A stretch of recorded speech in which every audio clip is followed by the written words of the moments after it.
கர்த்தருடைய மகாபரிசுநாமத்துக்கு சோத்திரமும் மகிமையும் உண்டாவதாக. இது புதிய நாளை தந்த தேவனுக்கு கூட நம்ம சோத்திரமும் மகிமையும் செலுத்த கடமைப்பட்டுள்ளோம். இன்றைய நாளில் கூட நம்ம நேற்றைய தினத்தோடு கடவுள் 12 சீஷர்களை குறித்து நம்ம தியானித்து முடிக்க கடவுள் தயவு பாராட்டினார். அந்த இரக்கத்திற்காகவும் தயவிற்காகவும் நன்றி செலுத்துவோம். இதை தொடங்கி முதலாவதாக 25 பெண்களை குறித்து நம்ம தியானித்தோம். வேதாகமத்தில் குறிப்பிட்டுள்ள பெண்களை குறித்து தியானித்து வந்தோம். பின்பு 12 சீஷர்களை குறித்து தியானித்தோம். அவை அனைத்திலிருந்தும் தேவன் ஏதோ ஒரு காரியத்தை நமக்கு உணர்த்தி ஒவ்வொரு நாளும் நம்மளோடு பேசி கொண்டிருந்த தயவிற்காக இரக்கத்திற்காக அவருக்கு நன்றி செலுத்த கடமைப்பட்டுள்ளோம். இன்றைய நாளில் கூட அந்த ஒரு 2 நாள் 3 நாள் நம்ம வெறும் தேவனுடைய நாமத்தை குறித்து மாத்திரம் பார்க்க போகிறோம். அதாவது தேவனுக்கு நிறைய நாமங்கள் வேதாகமத்தில் குறிப்பிடப்பட்டுள்ளது நம்ம அறிந்த ஒரு காரியமாக இருக்கும். அதில் சும்மா ஷார்ட்டாக அவருடைய நாமம், அதோட மீனிங் என்ன, அது எங்கே பைபிளில் கோட் பண்ணப்பட்டிருக்கு அப்படின்றத மாத்திரம் நான் பேச போகிறேன். பின்பு வரும் நாட்களில் நம்ம வேறு ஒரு டாப்பிக்கை குறித்து நம்ம தியானிக்க தேவன் நம்மளுக்கு தயவு பாராட்டுவார். அதாவது பைபிளில் உள்ள முக்கியமான கேரக்டர்ஸ் ஆதியாகமம் தொடங்கி புதிய ஏற்பாட்டில் உள்ள வரைக்கும் குறித்து ஒவ்வொரு நபராய் குறித்து நம்ம அவர்கள் வாழ்க்கையை குறித்து தியானிக்க தேவன் உணர்த்தி உள்ளார். ஸோ அந்த காரியங்களை செய்வதற்கு முன்பாக முதலாவதாக இந்த ஒரு 2 நாட்கள் 3 நாட்கள் தேவனோட நாமத்தை குறித்து நம்ம பேசுவோம். அவரோட நாமங்கள் நிறைய கொடுக்கப்பட்டுள்ளது. ஸோ அந்த நாமங்களை குறித்து நம்ம ஷார்ட்டாக அதோட இது என்னன்னு மட்டும் பார்ப்போம். ஸோ இன்றைக்கு நம்ம ஒரு 5 நாமங்களை குறித்து பேச போகிறோம். ஸோ அந்த 5 நாமங்களை முதலாவதாக ஏல் எலோ என்றது தேவன் வல்லமை உள்ளவர், வலிமையானவர், முக்கியத்துவம் வாய்ந்தவர் என்பதை குறிக்கிறதா. இந்த ஏல் எலோ என்பது தேவன் வல்லமை உள்ளவர், வலிமையானவர் மற்றும் முக்கியத்துவம் வாய்ந்தவர் என்பதை குறிக்கிறதா. ஸோ ஆதியாகமத்தில் 7ஆம் அதிகாரம் 1ஆம் வசனத்தில் பார்க்கும்போது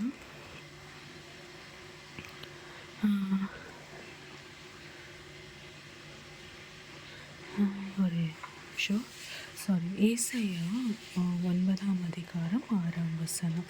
ஏசாயா எடுத்துக்கலாம். ஏசாயா 9ஆம் அதிகாரம் 6ஆம் வசனம். அதில் இவரோட நாமங்களை குறித்து பேசும்போது 9ஆம் அதிகாரம் 6ஆம் வசனத்தில் பார்க்கும்போது, நமக்கு ஒரு பாலகன் பிறந்தார், நமக்கு ஒரு குமாரன் கொடுக்கப்பட்டார், கர்த்தத்துவம் அவர் தோளின் மேல் இருக்கும், அவர் நாமம் அதிசயமானவர், ஆலோசனை கர்த்தா, வல்லமை உள்ள தேவன், நித்திய சமாதான பிரபு எனப்படுவார். ஸோ இதுதான் அவர் ஏல் எலோ என்று குறிப்பிடப்படுகிறது. இதில் பார்க்கும்போது உங்களுக்கு அவர் ஆதியாகமம் 31ஆம் அதிகாரம் 29ஆம் வசனத்தில் இந்த ஏல் எலோஹா வல்லமையானவர்னு குறிப்பிடப்படுகிறது. ஸோ உங்களுக்கு பொல்லாப்பு செய்யவும் எனக்கு வல்லமை உண்டுன்னு சொல்லுகிறாராம். ஸோ இது ஏல் மற்ற குணங்களோடு தொடர்புடையது. அதாவது நேர்மை.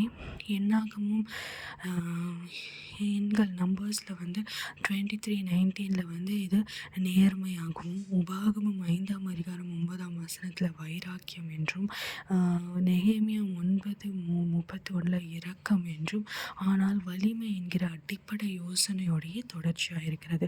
இதில் மெயினாக வலிமை என்ற இதுதான் அடிப்படையாக இருக்கிறது.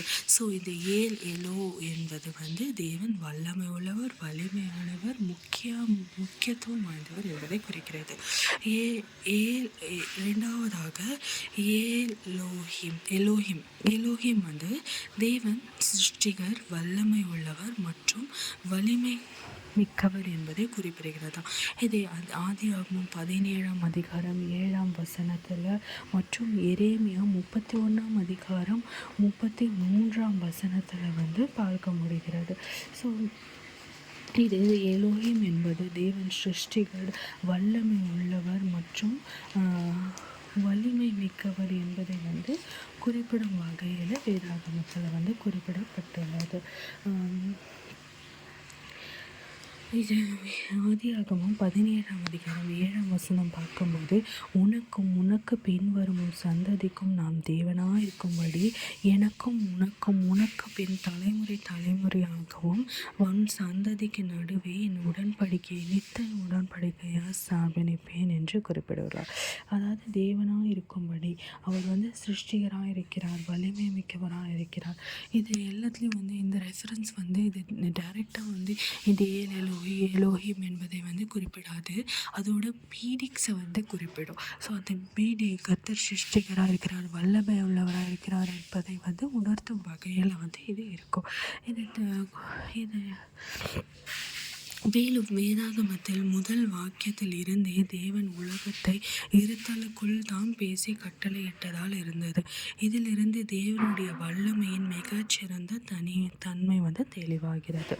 அதாவது ஆதியாகமம் 1:1 பார்க்குறோம் இல்லையா, கர்த்தர் வானத்தையும் பூமியும் சிருஷ்டித்தார். ஸோ அவர் சிருஷ்டிகராக இருக்கிறார். எல்ஷடாய் அடுத்ததாக எல்ஷடாய். இதில் சர்வ வல்லமை உள்ள தேவன், யாக்கோபுடைய வல்லவர் என்பது குறிப்பிடப்படுகிறது. இது எல்லாவற்றிற்கும் மேலாக இருக்கிற தேவனுடைய முடிவான வல்லமையை பற்றி பேசுகிறது. அடோனா என்பது கர்த்தர் ஆதியாகமம் 15ஆம் அதிகாரம் 2ஆம் வசனத்தில், நியாயாதிபதிகள் 6ஆம் அதிகாரம் 15ஆம் வசனத்தில் கர்த்தர், அடோனே என்பது கர்த்தர் என்று பெயர் வருகிறது. இந்த பெயர் யாவே என்னும் பெயருக்கு பதிலாக பயன்படுத்தப்பட்டது. இந்த நாமம் பாவப்பட்ட மனிதர்களால் உச்சரிக்கப்படக்கூடாத அளவுக்கு பரிசுத்தமானது என்று யூதர்களால் கருதப்பட்டது.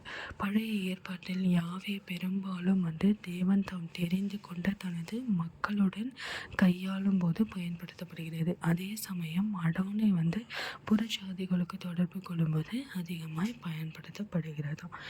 4வது யாவே இல்லைனா யெகோவா, கர்த்தர். இதுக்கும் கர்த்தர் என்று அர்த்தம். உபாகமம் 6ஆம் அதிகாரம் 4ஆம் வசனத்தில், தானியேல் 9ஆம் அதிகாரம் 14ஆம் வசனத்தில் குறிப்பிடப்பட்டுள்ளது. கண்டிப்பாக சொன்னால் தேவனுக்கு ஒரே சரியான பெயர் வெளிப்பாடின் மூலம் மோசேக்கு வழங்கப்பட்டது. அதாவது யாத்திராகமம் 3ஆம் அதிகாரம் 14ஆம் வசனத்தில் பார்க்கும்போது, நான் இருக்கிறேன் என்று அவர் தன்னை வெளிப்படுத்தினார். ஸோ இந்த பெயருக்கான உடனடி பிரசனத்தை குறிப்பிடுகிறது. யெகோவா இருக்கிறார், அனுகலம். அவர் தங்களை விடுவிப்பதற்காக, மன்னிப்புக்காக மற்றும் வழிகாட்டுதலுக்காக அனுப்புபவர்களுக்கு அவர் அருகில் இருக்கிறார். அதாவது யெகோவா என்பது கர்த்தர். நான் இருக்கிறவராக இருக்கிறேன் என்று குறிப்பிடுகிறார். அதற்கு மீனிங் அவர் கர்த்தர், அவர் கர்த்தராகவே இருக்கிறார். நான் இருக்கிறவராக இருக்கிறேன் என்றால் கர்த்தராகவே இருக்கிறேன் என்பது பொருள். ஸோ அவர் யாவேவா யெகோவாவா இருக்கிறார் என்பது இதில் குறிப்பிடப்பட்டுள்ளது. ஸோ இந்த 5 காரியங்கள் நம்ம இன்றைய தினத்தில் தியானித்தோம். ஏலேலோ என்பது தேவன் வல்லமை உள்ளவர், வலிமையானவர், முக்கியத்துவம் வாய்ந்தவர் என்பதை குறிக்கிறது. எல்ஷடா என்பது சர்வ வல்லமை உள்ள தேவன், யாக்கோபுடைய வல்லவர் என்பது குறிக்கிறது. எலோஹிம் என்பது சிருஷ்டிகர், வல்லமை உள்ளவர் மற்றும் வலிமை மிக்கவர் என்பதை குறிக்கிறது. அடோனை கர்த்தர் என்பதை குறிக்கிறது. யாவே அல்லது யெகோவா கர்த்தர் என்பதையும் குறிக்கிறது. நான் இருக்கிறவராகவே இருக்கிறேன் என்பதை குறிப்பிடுகிறது. ஸோ இந்த 5 நாமங்களை குறித்து இன்று நம்ம தெரிந்து கொண்டோம்.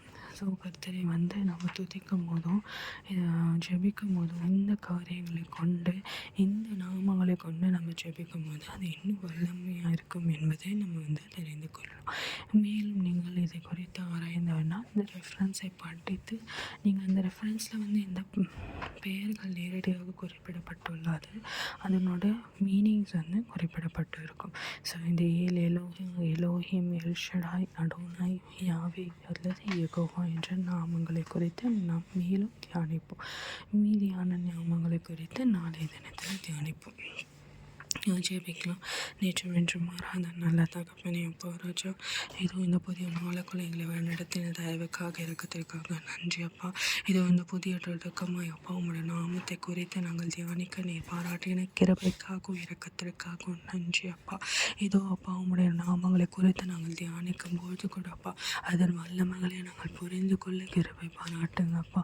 தகப்பனே ராஜா, நீர் எங்களுக்கு குறிப்பிட்ட அப்பா வேதாகமத்தில் எங்களுக்கு காண்பிக்கப்பட்ட இந்த நாமங்களை வைத்து அப்பா நாங்கள் அப்பா உம்மை துதிக்க உம்மை ஆராதிக்க கிருபை செய்யுங்க. அதன் வல்லமைகளை நாங்கள் புரிந்து கொள்ளும் விதமாக எங்களுக்கு நீர் ஞானத்தை தந்துடலுங்கப்பா.